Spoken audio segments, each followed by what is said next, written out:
Les règles du jeu, une émission littéraire et culturelle que vous propose la radio Afia FM. Bonjour professeur Abdoulaye Ilman-Kane. Bonjour professeur Birahim Thioune. Merci d'avoir accepté de répondre à notre invitation. Votre présence sur notre plateau nous honore parce que vous êtes un homme de qualité. Vous avez été un brillant professeur de philosophie et un universitaire de renommée. Vous avez également occupé de hautes fonctions dans l'appareil d'État du Sénégal, mais vous avez le mérite d'avoir gardé intactes vos convictions politiques. Chers auditeurs, chers téléspectateurs, l'écrivain que nous avons le privilège et l'honneur de recevoir aujourd'hui est l'auteur de plusieurs livres consacrés aux contes pour enfants, à l'écriture de fiction romanesque et à l'essai philosophique. Mais c'est principalement le créateur de fiction qui va retenir notre attention. Je rappelle, chers auditeurs, que nous recevons aujourd'hui le philosophe, l'homme politique et l'écrivain, tout à la fois, professeur Abdoulaye Ilman-Kane. Professeur, pouvez-vous revenir pour nos auditeurs et pour nos téléspectateurs sur les principales étapes de votre formation d'homme? Je voudrais d'abord vous remercier, professeur Birahim Thioune, à la fois pour cette invitation. C'est avec grand plaisir et grand honneur que je participe à un entretien comme celui-ci sur ce plateau. Je voudrais surtout vous remercier pour l'intérêt que vous portez sur mes écrits. Je crois qu'après avoir participé lors d'une émission télé sur Marqueret, qui était un de mes romans que vous avez rappelé tout à l'heure, vous avez consacré à l'un ou l'autre de mes romans soit des articles, soit un ouvrage portant sur les écrits d'autres auteurs. Je songe par exemple à celui que vous avez consacré à Cheikh Hamidou Kane, Boris Diop, sous le titre Philosophe romancier. S'agissant de la question que vous venez de poser, il peut y avoir une réponse courte et une réponse un peu plus longue. La réponse courte consisterait à dire à vos auditeurs, lisez Philosophie sauvage, La vie à de longues jambes, qui représente mes mémoires, mais ce serait une réponse évidemment insatisfaisante pour un entretien comme celui-là. Pour être un peu plus complet, sans être long, je dirais que c'est évidemment un itinéraire parsemé de moments de bonheur et de moments de peine, qu'il s'agisse de l'enfance, à Tivaouane, à Diourbel, à Dakar, au Fouta, ou bien qu'il s'agisse des études primaires, secondaires, universitaires, que j'ai passé pour les premières à Dakar, ensuite Saldé, dans le département de Podor et Mbour, et pour ce qui est des études secondaires, le collège Blanchot, le lycée Malvalon-Neven, des études supérieures ici à l'université de Dakar, ensuite à Paris, à la Sorbonne. Ce sont des moments très importants dans la vie de quelqu'un qui vous marquent, à la fois parce que vous faites connaissance avec des hommes et des femmes de plusieurs horizons, mais également c'est le moment où on forme l'esprit, le moment où des maîtres de très grande qualité vous laissent un souvenir presque impérissable et qui compte donc dans ce que vous allez vous-même faire en tant qu'enseignant, puisque je suis devenu par métier un enseignant au lycée Blaise Diagne, d'abord professeur de philosophie, et à partir de 1977 au département de philosophie de l'université Cheikh Anta Diop de Dakar, où j'ai fait le reste de ma carrière. Cela est également quelque chose de très important, d'avoir choisi une carrière d'enseignant, particulièrement dans un domaine comme la philosophie, qui m'a fait voir des cohortes d'élèves et d'étudiants, dont je revois certains qui me font croire que je leur ai laissé un souvenir intéressant, et c'est encourageant pour un enseignant. Mais professeur, quelle a été la place de la philosophie dans votre vie tout court, votre vie de famille, votre vie mondaine, toute votre vie, je veux dire. Si on prend la philosophie au sens classique de la définition qu'on lui donne depuis les Grecs jusqu'à leur transmission dans les universités occidentales et les universités africaines où nous avons été formés, c'est évidemment le choix d'une discipline qui m'a entraîné dans quelques hésitations entre cette discipline et une autre. Et je l'ai choisi un peu pour des raisons idéologiques, je dois dire, dans un premier temps, étant dans des cercles d'étudiants très marqués par la pensée marxiste. C'était l'époque où véritablement les lectures, la fréquentation d'ouvrages de Marx ou sur Marx occupaient beaucoup le temps des étudiants de ma génération. Mais philosophie, si on s'entend dans un sens beaucoup plus large qui inclut certaines formes de sagesse, il y en a qui sont contre cette définition extensive, mais d'autres estiment qu'elle est tout à fait normale. Je dirais alors que du point de vue de la tradition, au Fouta par exemple, à la fois ce que l'on voit dans les contes, ce que l'on entend dans les légendes, ce qui se dit sur le génie de l'eau, l'univers un peu de l'arrière-plan, l'univers invisible, ce que l'on entend lire aussi par les sages, porteurs du message de l'islam. Ce que l'on voit également, c'est des hommes et des femmes du peuple qui ont un mode de vie qui a marqué absolument les enfants et les hommes de mon époque, de mon âge à l'époque. C'est aussi une forme de conception de la vie qui laisse des traces dans l'esprit et la manière de vivre des hommes et des femmes qui ont vécu dans ces... C'est tout cela que je considère comme un héritage philosophique d'une manière générale. Mais quelle place dans votre vécu d'homme politique et de citoyen? La vie politique a commencé par se réduire pour moi à la lecture de grands penseurs de la politique, qu'il s'agisse des penseurs classiques ou alors, comme je l'ai dit tout à l'heure, de tout ce qui gravitait autour de la pensée marxiste, sans engagement dans des structures. J'étais un peu rétif à l'adhésion à des structures, un peu parce que je considérais que ça ressemblait un peu à de l'embrigadement, à la limitation de la liberté de mouvement, etc.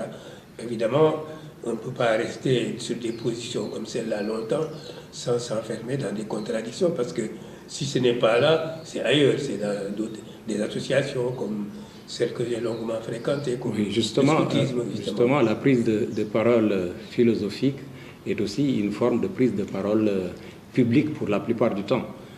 Je crois, pour la plupart du temps, c'est une bonne explication, effectivement. Et s'agissant précisément de ce que cela a représenté pour moi, c'est d'abord une approche purement intellectuelle, théorique, sous forme d'écrits ou d'articles, par exemple des articles un peu provocateurs. Mais ensuite, il est arrivé au moment où l'engagement s'est présenté un peu comme quelque chose d'irrésistible, et je l'ai fait à travers une formation politique comme le RND, dirigé pendant quelques années par le professeur Chiarantin. Ensuite, avec des collaborateurs de très grande renommée aussi, grande qualité, comme le maître Babacar Niang, le docteur Moustapha Diallo, etc. Et où j'ai fait la connaissance, effectivement, de jeunes, d'hommes et de femmes, qui, jusqu'à présent, sont restés, pour moi, des hommes et des femmes d'une fréquentation qui me garde laisse des souvenirs, de moments formidables. Vous savez, lorsqu'on s'engage politiquement, qu'on soit contre un régime ou pour un autre, cette espèce de communion, cette espèce de fusion des esprits qui fait qu'on est prêt à perdre sa liberté. Je n'irai pas jusqu'à dire à y laisser sa vie, mais quelque chose d'approchant, qui ressemble un peu à ce qu'on dit de la foi. Je crois qu'en politique, il y a quelque chose qui ressemble un peu à de la foi, c'est la force de l'idéologie. J'ai vécu ça dans le RND, j'ai vécu ça dans le PLP, je l'ai vu encore au niveau du Parti socialiste. C'est une des formes de sens que l'on donne à sa vie, et c'est très important. Je rappelle que notre invité est le professeur Abdoulaye Aliman Kane, philosophe et écrivain. À présent, nous allons nous intéresser aux romanciers. Vous vous êtes intéressé à d'autres genres littéraires, mais vous êtes principalement romancier. Qu'est-ce qui explique votre propension à vous exprimer à travers des œuvres de fiction? Je dois dire d'abord que c'est un peu par accident, parce que justement cette formation philosophique, sans qu'on puisse dire qu'elle est opposée, ou qu'on puisse la considérer comme antinomique d'un engagement, d'une pratique littéraire, puisqu'on peut citer de nombreux exemples de philosophes qui sont aussi des écrivains, des romanciers. Je dois dire que mon premier mouvement n'était pas d'aller du côté de la fiction. Mais en même temps, inconsciemment, quelque chose m'y préparait, c'est l'impact que les contes de ma mère ont eu sur mon esprit et sur celui de mes frères et sœurs. Et je n'en étais pas conscient, sans doute, avant qu'une maison d'édition, les éditions Bayard d'abord, oui. Bayard, qui est spécialisé aussi dans la littérature enfantine, m'est invité à proposer un récit pour les enfants de 7 à 12 ans. Ce qui m'a donc fait prendre conscience justement de l'importance du conte, donc une modalité de l'écriture dans la fiction, et de revisiter un peu ce que j'avais entendu dire par ma mère, en ayant oublié beaucoup, et en ayant retenu quelques traits essentiels qui m'ont permis de réécrire, d'écrire un conte à partir de la réécriture d'autres que j'avais entendus, une sorte de cocktail. Et cela m'a fait prendre conscience de l'importance de la fiction, à savoir qu'on est là confronté à un genre et considéré comme situé dans le domaine de l'imaginaire et de l'irréel, mais qui en réalité parle du vécu, tiré de l'expérience. Il n'y a rien de plus étrange et de plus difficile à définir justement que l'imagination ou l'imaginaire. Ce n'est ni de la pure fiction, ni de la réalité au sens strict. C'est un entre-deux qui fait justement que l'esprit humain a là une capacité de création. Vous avez plusieurs obsessions d'écrivain. Je pense au terroir, le Fouta ancestral, votre Fouta ancestral, ses valeurs, sa stratification sociale. Je veux dire les problèmes de caste, les problèmes de l'esclavage ou de la captivité de case. L'eau dans tous ses états, son utilité vitale, ses secrets. Vous êtes également, semble-t-il, obsédé par les voyages. Qu'est-ce qui explique cela? Vos personnages se déplacent beaucoup. Comme vous, du reste, vous vous êtes tout le temps déplacé tout au long de votre carrière de professeur et dans votre jeunesse aussi.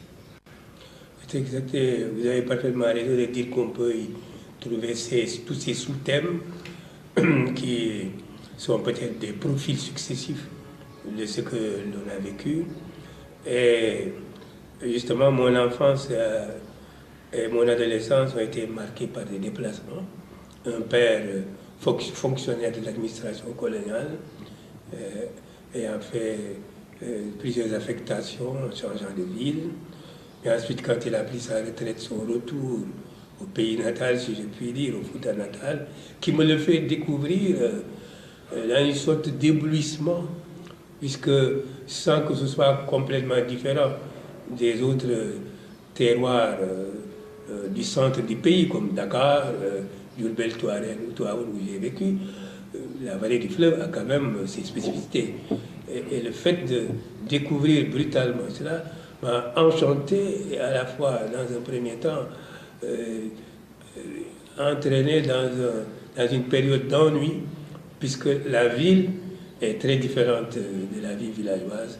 J'ai donc vécu cette période et c'est pour cela sans doute que ça a beaucoup influencé mon écriture romanesque, d'avoir découvert entre 10 et 12 ans un monde pas entièrement différent, mais assez original avec ces marques que vous avez rappelées tout à l'heure. Pour ne prendre qu'un exemple, il est bien évident qu'en ville, tous ces problèmes de stratification sociale existent aussi parce que c'est la marque de notre culture. Mais la ville a cette particularité de fondre dans l'anonymat ce qui, dans les villages, est présenté dans des formes grossissantes. Le village grossit tous les traits des relations humaines parce que l'espace est plus restreint. Alors, effectivement, c'est au village que je découvre réellement les statuts esclaves, statuts de caste, etc., la hiérarchie, la force du droit d'aînesse, etc., mais aussi certaines formes de solidarité. Donc, une sorte de miroir grossissant, de prisme grossissant au niveau du village qui m'a fortement marqué. Et vous avez dû constater que dans l'essentiel de mes romans, je reviens un peu toujours au terroir. Et c'est toujours le terroir qui est un prétexte pour écrire quelque chose de nouveau. Oui, mais le monde aquatique est souvent visité dans vos ouvrages. Il y a peut-être le monde des hommes, mais il y a aussi le monde sous-marin, le monde des eaux profondes. Qu'est-ce qui vous donne cette impression que le fleuve Sénégal est aussi profond quelque part du côté de la vallée du fleuve? Et là, pour comprendre cela, je prendrai peut-être comme image un peu l'explication que Freud donne de la signification des rêves. Le rêve, c'est la satisfaction d'un désir refoulé, d'un désir inassouvi ou inhibé en période de veille. C'est peut-être des traits un peu forcés pour en revenir à l'école. Mais j'ai pris cet exemple pour dire que le monde sud-aquatique a toujours fasciné et fascine encore les riverains du fleuve.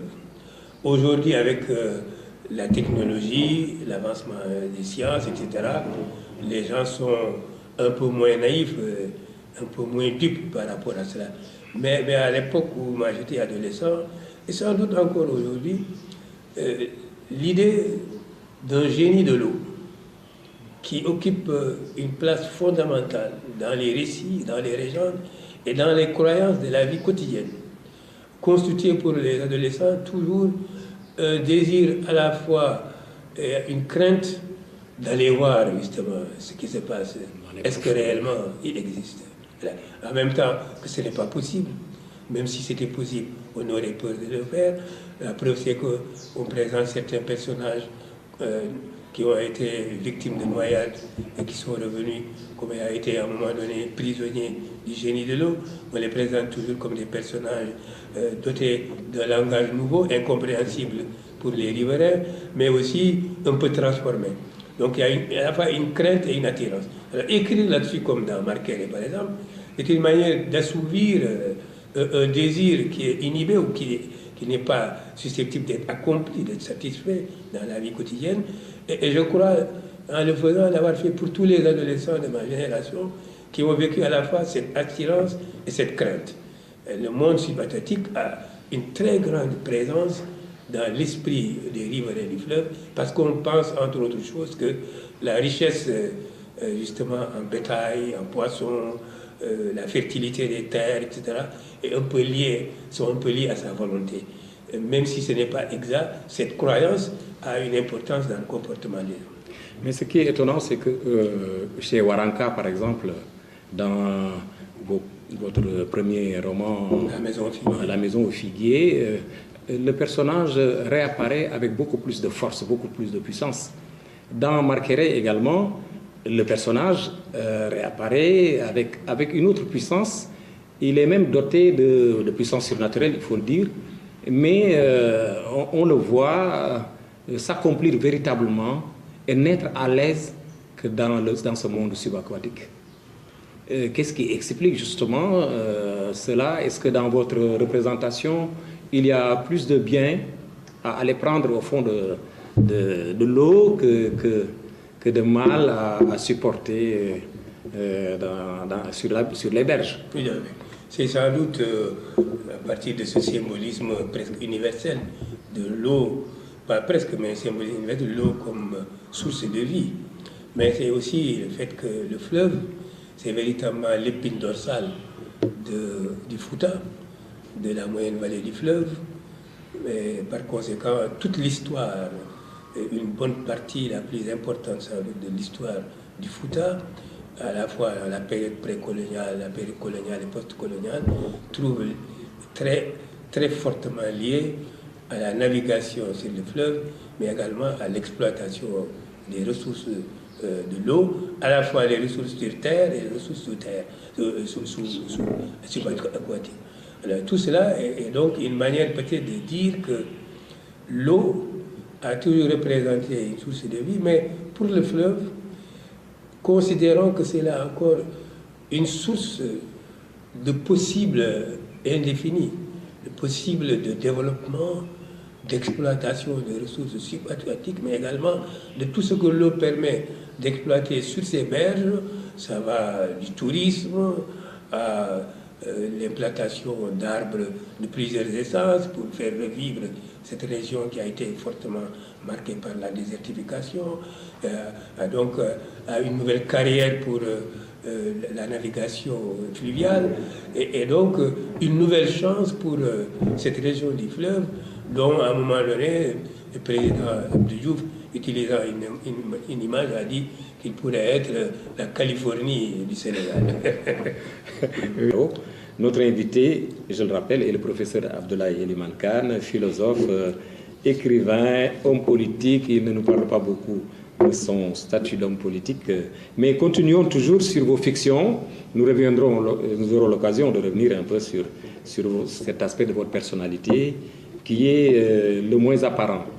Alors, mais pour rester toujours dans vos fictions, on a l'impression qu'il y a un double mysticisme qui parcourt votre univers romanesque à travers le mystérieux religieux, d'abord, les foi musulmanes, chrétiennes, animistes, puis à travers le mystérieux profane, la magie, le monde des djinns. Peut-on retenir que vos fictions ne manifestent aucun parti pris devant cette diversité des croyances? C'est ça. Personnellement, je crois être très peu superstitieux. Mais c'est très prétentieux, nous le sommes tous un peu. Le fait de refuser de passer sous une échelle ou d'accepter que ma mère fasse des libations avant que je sorte de la maison, et puis une infinité d'autres comportements montrent bien que nous sommes un peu. Est-ce que c'est notre nature d'homme? Mais enfin, du point de vue de mes choix conscients, je crois l'être très peu.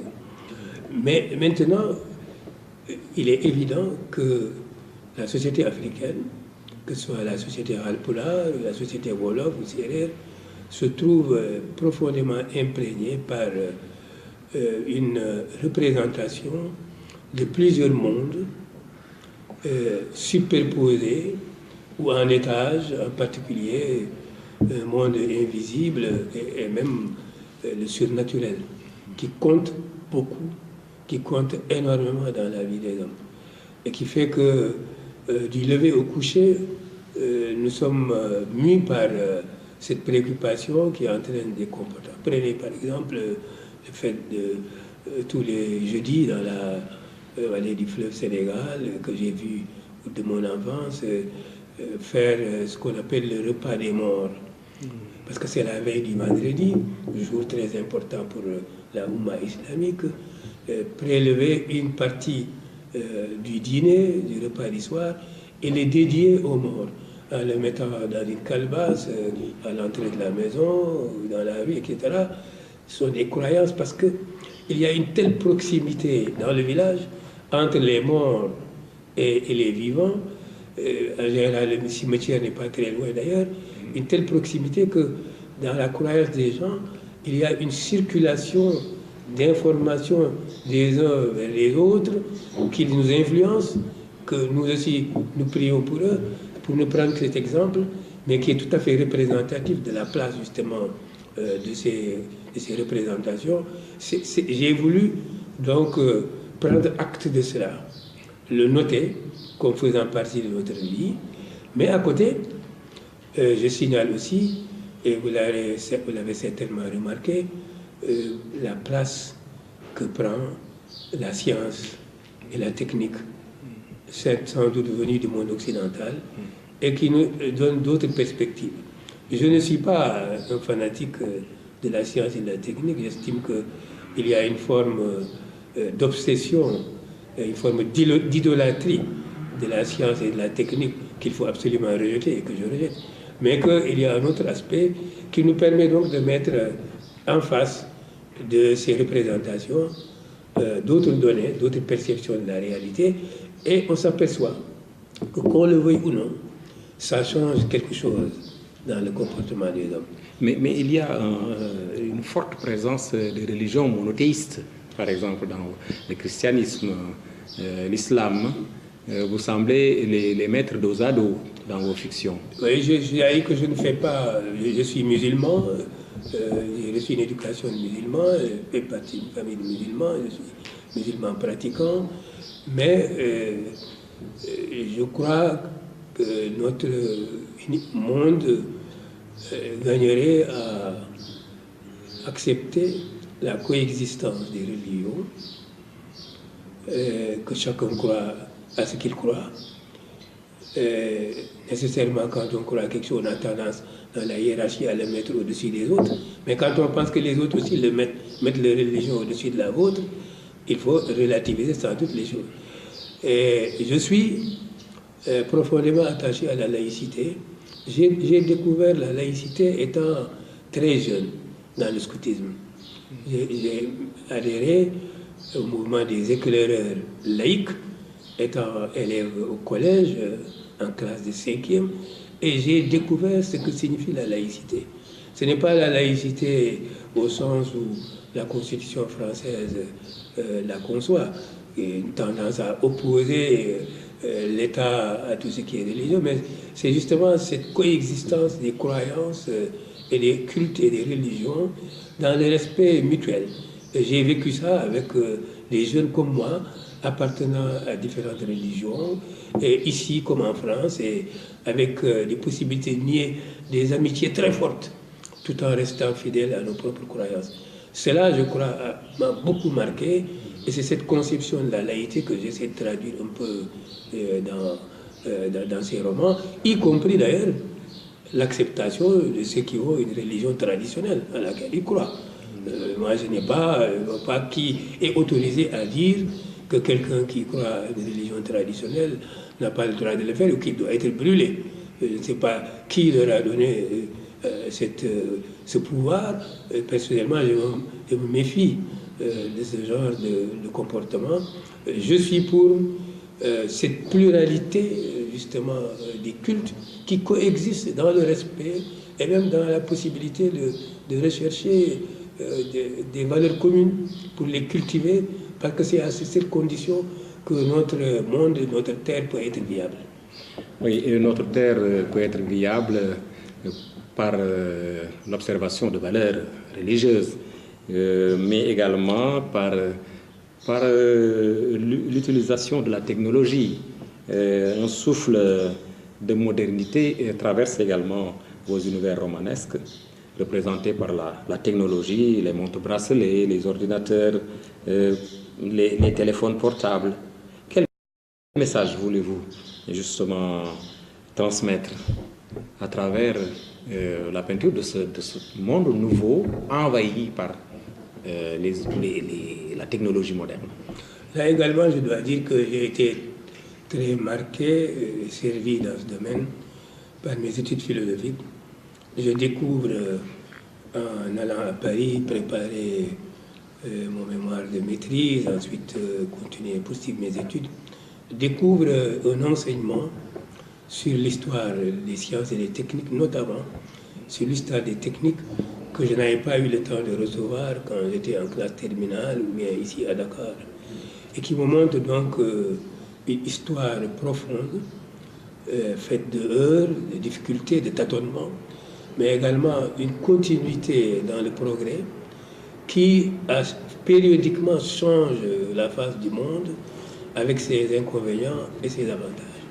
Et il y a un de mes professeurs qui n'est pas très connu par le grand public, mais que les universitaires français connaissent bien, s'appelle Georges Simonton, qui était un philosophe mais un spécialiste des questions techniques qui a participé à la création de la première génération de télévision en France et qui a formulé la thèse suivante.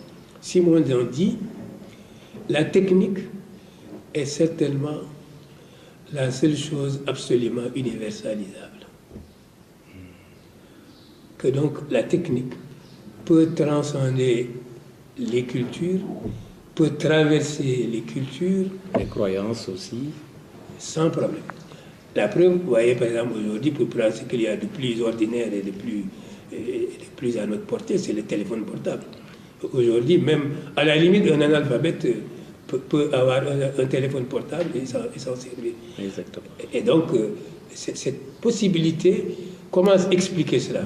C'est sans doute parce que la technique va chercher chez nous quelque chose de plus fondamental que justement toutes les spécifications de la culture, mais ça ne va pas nous conduire à avoir une attitude d'idolâtrie vis-à-vis de la technique. Il faut aussi critiquer ses limites, critiquer ses conséquences et ses effets qui sont préparés, non pas à cause de la technique par elle-même, mais parce que l'homme en fait des usages différents. Mais je voulais revenir un peu sur une appellation dont je vous ai affublé, tous trois, Boubacar Boris Diop, vous-même et Cheikh Hamidou Kane. Je parle souvent de romancier philosophe ou de philosophe romancier. Est-ce que cette définition vous convient? Comment d'ailleurs la comprenez-vous? Je la comprends de la manière suivante. La philosophie s'intéresse à une question fondamentale, celle du sens. La technique, par exemple, ne nous fournit pas de réponse à la question du sens. La science non plus. La science ne cherche pas à nous dire le sens de la vie, c'est ça. Seule une attitude philosophique peut dire quelles sont les raisons de vivre, quelles sont les raisons de continuer à vivre et de considérer que le monde est ce qu'il est. À partir de ce moment, quelqu'un peut le faire par une démarche conceptuelle, systématique. C'est généralement ce que beaucoup de philosophes ont fait, mais pas tous. Mais on peut le faire aussi par la voie de l'écriture romanesque.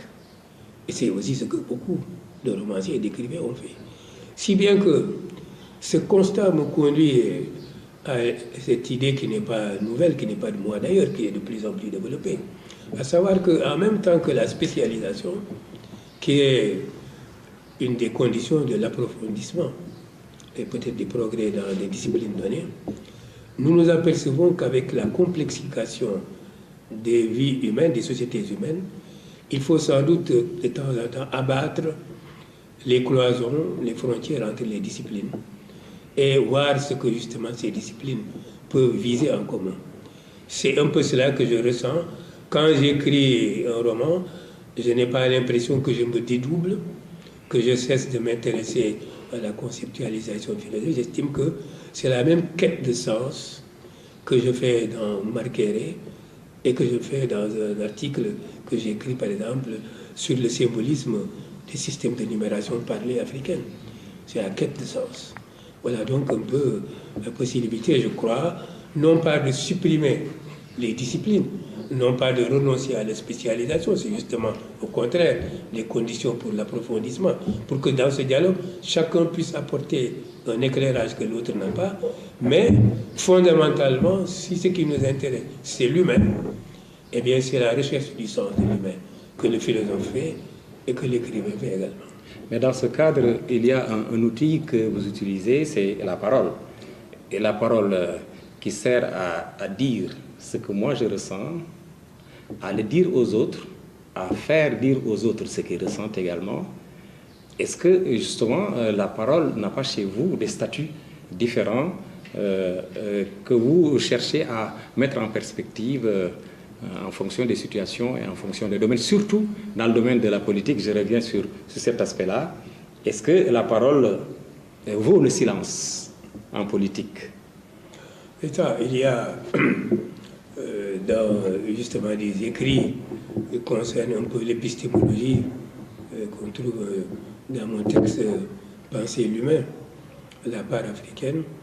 La citation de sages africains, Bambara, Dogon, et où on fait justement la différence entre la valeur du silence et la valeur de la parole.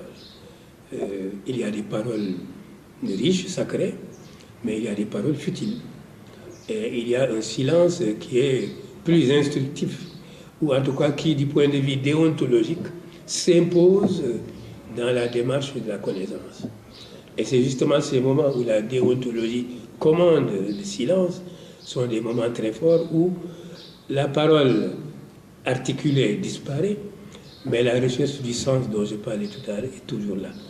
On est obligé d'interroger celui qui observe le silence pour savoir pourquoi il observe le silence et pourquoi et à quel moment il reprend la parole articulée.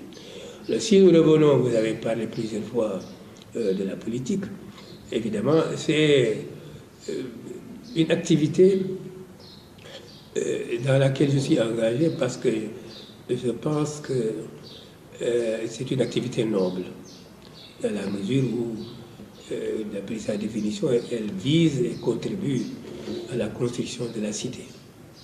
Et la cité n'est jamais une affaire simple, c'est quelque chose de très compliqué, justement parce que des consciences, des individualités, des intérêts sont ensemble. Auguste Comte expliquait pourquoi la sociologie est née la dernière, parce que, dit-il, parce que son objet est plus complexe. C'est normal que la mathématique soit la première, parce que la mathématique peut parler d'elle-même sans viser aucune réalité. Ensuite, l'astronomie, bon, vise simplement le ciel. Ensuite, la physique.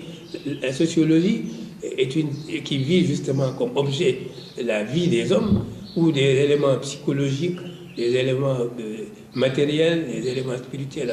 C'est beaucoup plus complexe. Voilà donc pourquoi la construction de la cité est difficile. Alors, ça m'intéresse de ce point de vue-là, mais en même temps, je m'aperçois que, effectivement, c'est un monde de violence, et ce n'est pas une nouveauté. C'est un monde de violence. Régis Debray disait à l'occasion de la remise d'un prix pour la littérature politique que justement l'intérêt de la littérature politique, c'est que c'est ce qui reste. Parce que la vie quotidienne de la politique, c'est des coups de poing, dit-il. Et s'il n'y avait que cela, il ne resterait rien. Mais justement, les écrits politiques sont là pour nous rappeler des principes, des idéologies, leurs concurrences, etc.